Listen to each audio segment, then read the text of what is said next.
নুমলীগড় জৈৱ শোধনাগাৰত উত্তপ্ত পৰিস্থিতি। এজন বহিৰাগত ঠিকাদাৰী প্ৰতিষ্ঠানৰ বিষয়াই এজন স্থানীয় খিলঞ্জীয়া অসমীয়া শ্ৰমিকক অশ্লীল শব্দ প্ৰয়োগ কৰি দুৰ্ব্যৱহাৰ কৰে, যাৰ বাবে সাঙুৰ খাই উঠে অসমীয়া খিলঞ্জীয়া জাতীয় দল সংগঠনসমূহ। বৰ্তমান বীৰ লাচিত সেনা অসম আৰু অসম জাতীয়তাবাদী যুৱ ছাত্ৰ পৰিষদে বাই ৰিফাইনেৰীৰ মুখ্য দুৱাৰ ঘেৰাও কৰি বহিৰাগত বিষয়াজন ওলাই নহা পৰ্যন্ত আবদ্ধ কৰি ৰাখিব মুখ্য দুৱাৰ। বৰ্তমান উত্তপ্ত হৈ পৰিছে বাই ৰিফাইনেৰীৰ মুখ্য দুৱাৰ।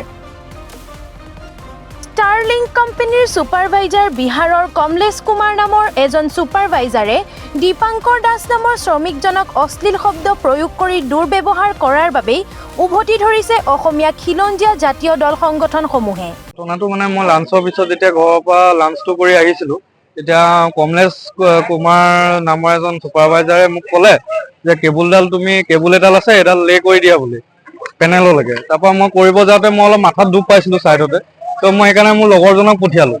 লগৰজনক পঠিয়াওঁতে বেলেগ এজন ছুপাৰভাইজাৰে এই কমলেশক ফোন কৰি লগাই দিলে যে মই কাম কৰা নাই, ফোনত কথা পাতি আছোঁ, এনেকৈ মিছাকৈ লগাই দিলে। এতিয়া মই তেখেতক ক'লোঁ যে কিবা যদি কমপ্লেইন আছে RCMক কোৱাগৈ, তুমি কমলেশ ছাৰক কেলৈ ফোন কৰিছা।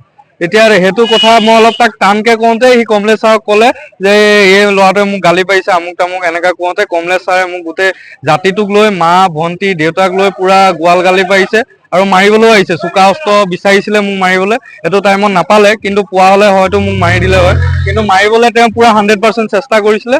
তাত দুজন তিনিজনে ৰখাই মেলি তেওঁক ৰখাইছে আৰু বহুত বেয়াকৈ গৈছে। চাওক, যিজন শ্ৰমিক আচলতে দুই প্ৰকাৰৰ থাকে, আমি সকলোৱে জানো, স্কিল আৰু আনস্কিল।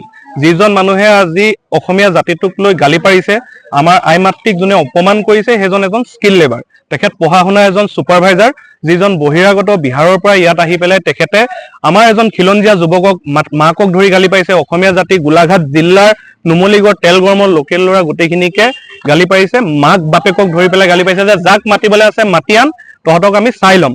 সেইদৰে তেখেতসকলে কথা কিছুমান কৈছিলে। আমাক ল'ৰাজনে বীৰ লাচিত সেনা অসম আৰু AJYPক জনোৱাৰ লগে লগে আমি আহি ইয়াত উপস্থিত হলোহি। পুলিচ প্ৰশাসন আহি উপস্থিত হ'লি। পুলিচ প্ৰশাসনে আহি উপস্থিত হৈ তেখেতক ইতিমধ্যে আটক কৰিছে বুলি আমি গম পাইছোঁ। আমি এতিয়া থানালৈ যাবলৈ ওলাইছোঁ। তেখেতৰ ওপৰত আমি এখন FIR ৰুজু কৰিম। নুমলীগড়ৰ পৰা অতুল বৰাৰ ৰিপৰ্ট, দি নৰ্থ ইষ্ট।